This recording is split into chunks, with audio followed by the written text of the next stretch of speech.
السلام عليكم كسر هذا شركة أسكونيكوم مو بان تهي إن دلك تركي كوريغتو كلية سوفتوير انجينيرنج هدي جوابت هذا waxaa tahay فيديو waxaan kugu soo koobnay dhamaan jaamacadaha Turkiga ee ahaayo kuliyada software engineering hadii aan lahayn jaamacadaha dawladda iyo hadii aan lahayn jaamacadaha privateka liiskan wuxuu ka koobnaa doona 27 ilaa 28 jaamacadood saas awgeed loo baahna inaad waqtigaada meel kale iskaga khasaariso hadii fiidiyogan ilaa dhamaadkiisa aad daawato waxaad heli doontaa dhamaan jaamacadaha ahaayo kuliyada software engineering waliba kuwa ku ahaayo luqadda Ingiriiska inta aan u gudbin soo gudbinta liiska waxaan rabaa inaan idin la wadaago liiskan markii aan diyaarinaynay waxaan u diyaarinay jaamacadda ugu qaalisan ilaa iyo jaamacadda ugu jaban ayaan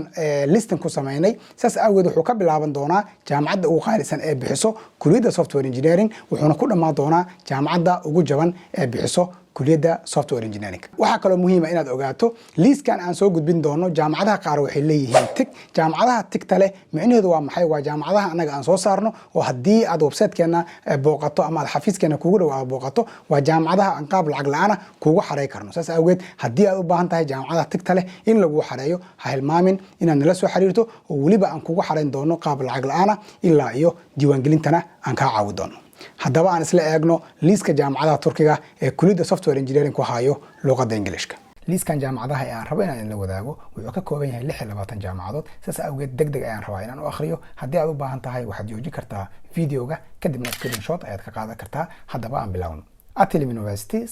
$9,800 dabcan jaamacadan ardayda darajada fiican haysato qiimo ka hooseeyo way ku heli karaan TED $9,000 hadii website-kana ka soo xariisto jaamacadan TED darajada dugsiga sare ay fiican tahay 5,000 ilaa 4,500 inta u dhaxayso qiimo dhimis ah waa lagu heli karaa Izmir Economy 8,000 Bahçeşehir 7,900 Yaşar 6,500 Ankara Science 6,000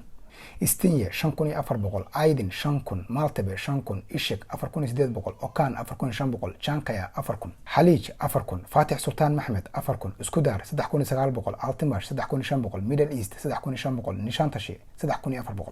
Toros 3,200 İstanbul Atlas 3,150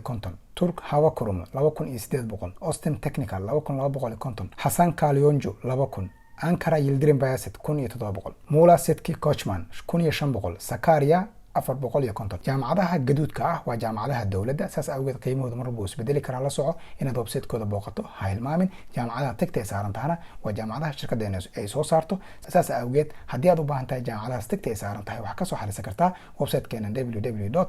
www.askuni.com ha hilmaamin xareynta jaamacadaha privateka ah waa lacag la'aan saas awgeed ardayda jaamacadaha privateka aan u xareynayno waxa lacag khidmad ah kama qaadno waliba anaga ku sameyn doono caawinaad dheeraad ah sidoo kale hadii aad u baahan tahay in laga caawiyo xareynta xog dheeraad ah lagu siiyo waxaad nagu soo booqan kartaa xafiisyada shaashada kaaga muuqda hadda kadib waxaan sidaan kale ku soo diyaarin doonaa dhammaan maadooyinka muhiimka ah hadii aan lahayn computer engineering civil engineering architecture physiotherapy nursing medicine dentistry aviation iyo dhammaan kuliyadaha dalabkooda oo badan yahay halkan ayaan soo dhigi doonaa ha hilmaaminina in kuliyadaha arabtaan inaan soo hormarino aad qaybta commentiga inoogu soo qortaan intaasna waxaan noogu eeg fiidiyoga aan ku soo koobaynay jaamacadaha software engineering ku haayo luqadda Ingiriiska waa inoo kuliyad kale waa inoo fiidiyo kale waa maasantiin